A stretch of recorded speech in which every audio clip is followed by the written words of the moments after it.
ეძღვნება მეფეს 20 ჯგუფი და სოლო შემსრულებელი ერთ სცენაზე ირაკლი ჩარკვიანის სიმღერებით ერთიანდება. ხელოვანები ცნობილ კომპოზიციებს საკუთარი ინტერპრეტაციით შეასრულებენ. საღამოს მთავარი ინტრიგა კი 3D ჰოლოგრამაა, რომელიც ილუზიას შექმნის, რომ ირაკლი ჩარკვიანი იმ დღეს თავის მსმენელებთან ერთად სცენაზე იქნება.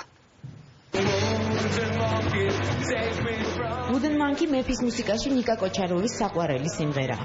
ამიტომაც დარჩა გაოცებული, როდესაც დისკად გამოცემულ ჩარკვიანის პირველ ტრიბიუტზე დაგვიანებით მისულს ეს კომპოზიცია თავისუფალი დახვდა. ახლაც, როდესაც ეძღვნება მეფე ირაკლი ჩარკვიანს, ახალი შემადგენლობით უკვე სასცენო ვერსიაზე მუშაობს. თხის მაიმუნი Young Georgian Lolita შესრულებით ჭრებს. მეფის შემდეგი მუსიკოსების თაობიდან მათ ბევრად უმცროსებიც ემატებიან, რასაც ნიკა კოჩაროვი მარტივად სიტყვით ხსნის. ერთადერთი ადამიანი იყო, ვინც ქართული ენა ესე გამოიყენა, ასე ვთქვათ, როკ-ენ-როლში რა. Young Georgian Lolitas ირაკლი ჩარკვიანის ერთ უცნობ სიმღერასაც ასრულებს. No More მეფემ 1987 წელს დათო ევგენიძესთან ერთად დაწერა. დათო ევგენიძე ასევე მიიღებს მონაწილეობას კონცერტში ისტორიას დავრჩებით. ირაკლის დაბადებისა და გარდაცვალების დღეებს შორის როკ-ენ-როლის დიდ საღამოს ფონდი ავტოგრაფი გეგმავს. 15 დეკემბრისთვის ისინი დიდ ტექნიკურ ინტრიგასაც გვთავაზობენ. მუშაობ ირაკლი ჩარკვიანის ვირტუალურ გამოსახულებაზე, ეგრეთ წოდებული 3D ჰოლოგრამა, რომლის მეშვეობითაც მოხდება საკმაოდ ცნობილი ჰიტის თავად ირაკლის მიერ შესრულება.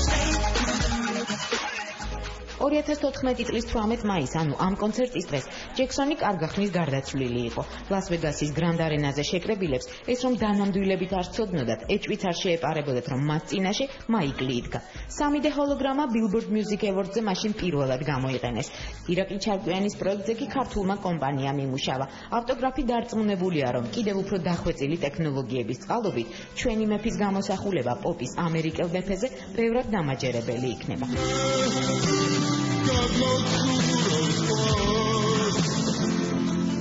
ირაკლი ჩარკვიანის სიმღერებს ახალი ინტერპრეტაციით 20-მდე ჯგუფი და სოლო შემსრულებელი ააჭყერებს. მეფის მემკვიდრეობა საკმაოდ დიდია, მაგრამ არჩევანი მაინც გართულდა. იყვნენ დატაცებაში სიმღერების და ბოლოს მე აღმოჩნდი ფაქტიურად უსიმღეროთ, იმიტომ რომ ყველას ვიღაც სხვადასხვა სიმღერებს ვღეროდნენ და რაღაცნაირად რამის ვტიროდი, იმიტომ რომ მე აღარ ვიცოდი რა შემესრულებინა და ბოლოს გადავწყვიტე რომ მე შემესრულებინა, მოდი წავიდეთ და საინტერესო ვერსია, იმიტომ რომ რობი კუხიანის აუთსაიდერთან ერთად ვაკეთებ. კიდევ ერთი მოულოდნელობა ამ სცენაზე იქნება რობი კუხიანიძე როიალთან.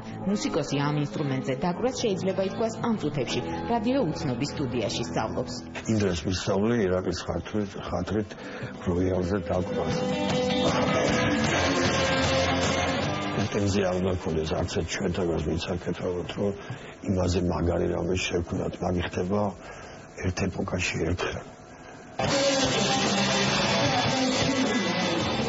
რობი კუხიანიძე მეფის მუსიკის დღეგრძელობის საიდუმლო ასე ახსნა. ირაკლი ჩარკვიანმა თვით გამოხატვის ყველაზე ეფექტურ, ზუსტ და მშვიდობიან ფორმას მიაღწია, რომ მის შემდეგ ზღვის გადაცურვა ყველასთვის უფრო მარტივი გახდა. საქართველოში ძნელი საპოვნელია ადამიანი, ვინც არ იცის ვინ იყო მეფე, ვისაც ეჭვი ეპარება, რომ ისტორიას დარჩება მისი ხმა, რადგან მისი წინასწარმეტყველებებიდან ბევრი უკვე ახდა და 15 დეკემბერს ის კიდევ ერთხელ დაბრუნდება.